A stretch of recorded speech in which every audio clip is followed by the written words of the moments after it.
Ayan, shout out to everyone. Welcome again to my channel, Strong Life TV. So, we are here na update sa garden, guys. Tignan mo, alam.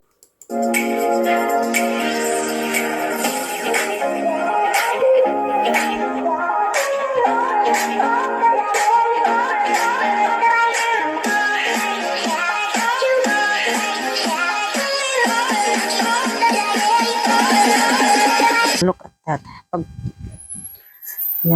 Pag gusto yung makatipid ng tubig, sahod kayo sa tubig sa ulan. Tignan mo, ganyan sana sa ating Philippines.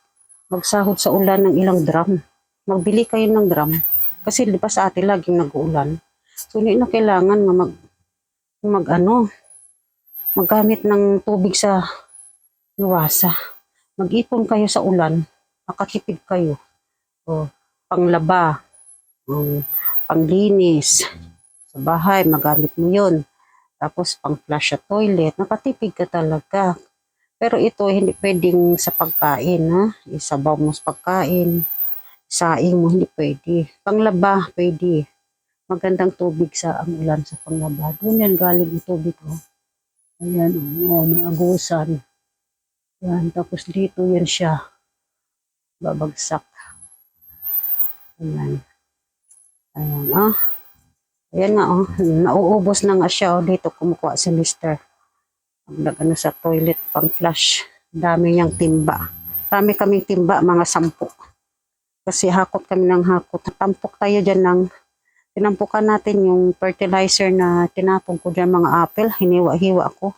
Tapos tinambak ko dyan para may fertilizer sa next summer. Ito, yan, strawberries. Strawberries ito. Itong loko talaga, tinakpan yung strawberries ko. Nagawa. Yan. Buhay yan sila mga langga. Yung strawberry yan. Buhay yan siya. Tingnan mo lumabas na yung dahon, yung green. Mga green. Magbunga yan sila mga langga, yung strawberry natin tinanim. Tapos ito, kalbo pa si yung ubas natin, kalbo pa. Pero magdahon yung mga langga. Mga rose. Pinutol namin yan. Kailangan putulin yung mga rose din para hindi siyang lalaki talaga. Bulaklak sila yan kahit putulin mo. Ayan, naglabasan na yung dahon, diba? Ganyan. May sekreto mga halaman, Ito. Naputulan namin, tingnan mo. Maglabas yung mga dahon. Healthy yan sila. Dito. Ayan, rose rin ito, Hindi siya masyayong matay siya. Kasi ito, pinutol namin ito noon. Pinutol namin ito noon. Pero tumubo siya ulit. Pinutol namin hanggang puno yan, Tumubo siya ulit na malaki na. Ngayon, inagawan niya ang rose nito ng sustansya. Kaya kailangan tanggalin yan dito, yung banda sa kanya, tanggalin ba? Para lalaki ito. Kasi maganda ang rosas to, White rose ito, white rose. Ito, yan, may mga halaman niya, magbulaklak yan. Purple, ayan ang pangalan niya. Ito naman white, ang bulaklak na white. Tapos magbunga yan. Ang bunga niya, kinakain ng birds. Red ang bunga niya, pag nahinog red. Kinakain ng birds, kaya lang hindi pwede sa tao. Poison sa tao ng bunga nito. Pag tawag yun? Herbs. Pag mag-herbs ba? Pag mag-autumn yan. Pag mag-autumn, magputol ka na ng mga mo sa garden. Ito, nagbubulaklak niyan. Ito, nagbubunga. Ayan na bunga niya, Kinakain niya ng ibon. Pinutuka yan ng ibon. Hindi ko yan tinanim, nagtubo lang yan dito. Hinayaan ko na lang kasi parang coral rin yan. Parang ginawa na lang coral. Ito rose rin yan. Tinanim ko yung mga rose kung pinatubo sa paso. Tignan mo, may tinanim pala ako dito, Sana mabuhay. Dito siya, tinanim ko. Yan. Tanim ako dyan. Sana mabuhay siya. Malalim ang pagtanim ko. Tutubo ba? Sobrang lalim. So, ayan. Dito may tanim rin ako yata. May mga, dito kasi hindi magandang lupa. Dito, iwan ko ba, pag tinanim ko yon, nalilinisan ko muna para makahinga siya. Pero, hindi naman maganda. Ito yung apple ito, marami. Ang sarap nito ng bunga ng apple, oh.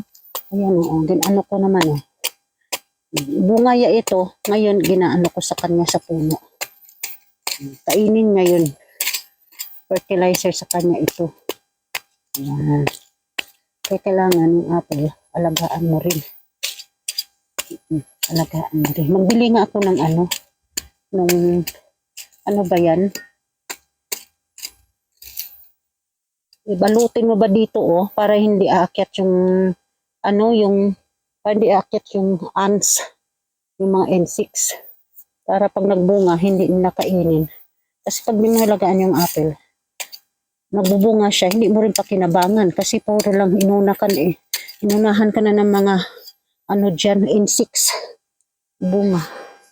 Ayan, nakakasakit nga sila, oh. Tingnan niyo. Ito, sakit nila yan, oh. Ayan, oh. Kailangan tanggalin itong mga sakit-sakit nito, oh. Parang may nagtubo ng mga, fungus ba. So, yung garden namin kasi walang kalinisan. Tamad maglinis ng garden si mister. Pag di umutusan, di yan mag-cutting. So, kailangan ko, every week, cutting ba siya? Ayan sila. Cutting ba? Ayan, may mga na sila, lumalabas na, oh. Malabas na. Ano bang unang lumalabas nito? Yung malabas nito una, yung bulaklak. Yeah, bulaklak. White flowers. Katulad dyan, oh. Bulaklak yung lumabas yung magnolia. Una, flowers. So, yan, purple ang kulay. Dito naman yung apples, pink. Pink, tapos may white. Pink and white. Yan ang bulaklak ng apples. Maganda yung bulaklak ng apples, guys. Beautiful apples. Ito, yan. Ito, yan, oh. Ating, putulin. Kasi, natin. Dito. Pero sa atin, di naman ganito, di ba? Sa atin, di ba, ang apple mahal. Tapos, yung mango, doon, yan naman sa atin sa mango, maraming di ba? Maraming bunga. Pero hindi naman pinapabayaan na mabulok yung mango, yung masarap na mango. Binibinta nga, kinakain, gano'n, no? Dito, sawa sila sa apple. Kahit ikaw, pag may apple ka dito, magsawa ka rin, uy. Araw-araw kain ka na nga, masawa ka.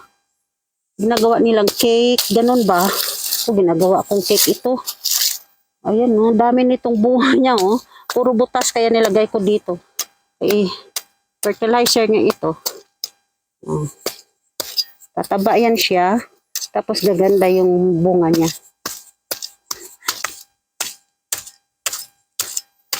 Kasi yung seeds nila parang sibuyas yan, eh.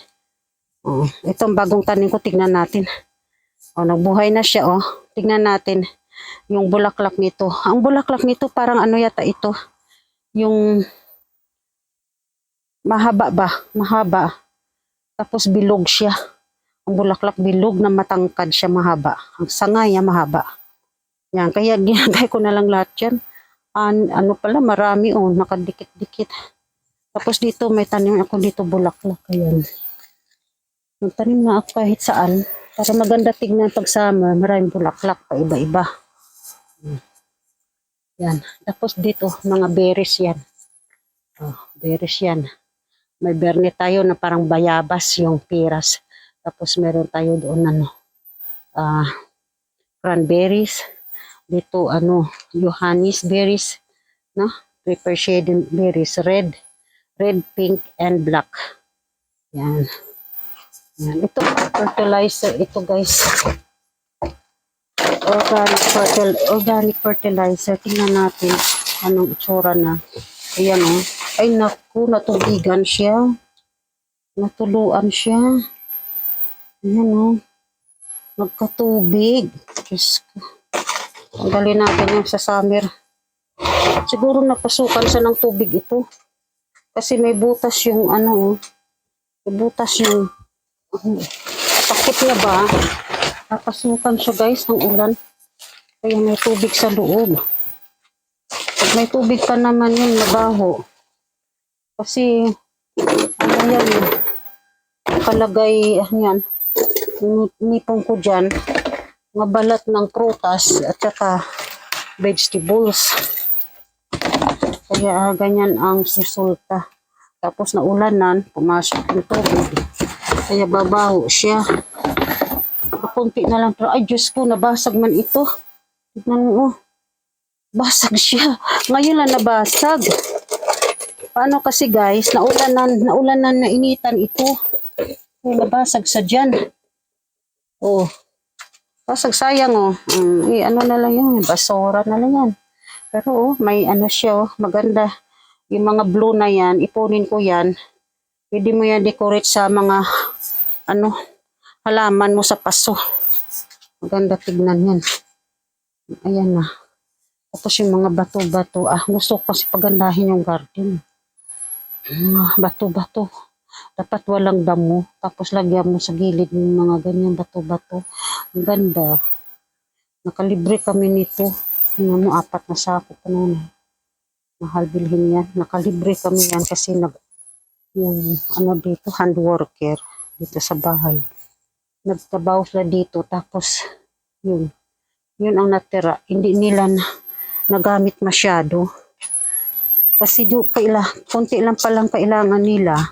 At saka hindi pala nagamit nila mga langga. Kasi siguro malalaki ang bato. Kaya ito ang nilagay nilang bato. Ang liliit yan Liliit na bato ang nilagay nila. Yan ang plano nila sa ang malaking bato doon. Dito nila ilagay. Kaya lang sobra sigurong malaki. Kaya nagbili sila ng maliliit. Ayan. Sa ano yan ano ito? Sa heater ito. Sa heater. Sariling ano niya. Menya ito. Makatipid ka ba? Sa heater. Yan. Kaya yun lang ginamit nila Nagbili sila ng extra maliit na bato. Tapos, buti na lang, di naman nila dinala yan. Ang binigay nila. Give away na lang nila sa amin. Look at that. So yun.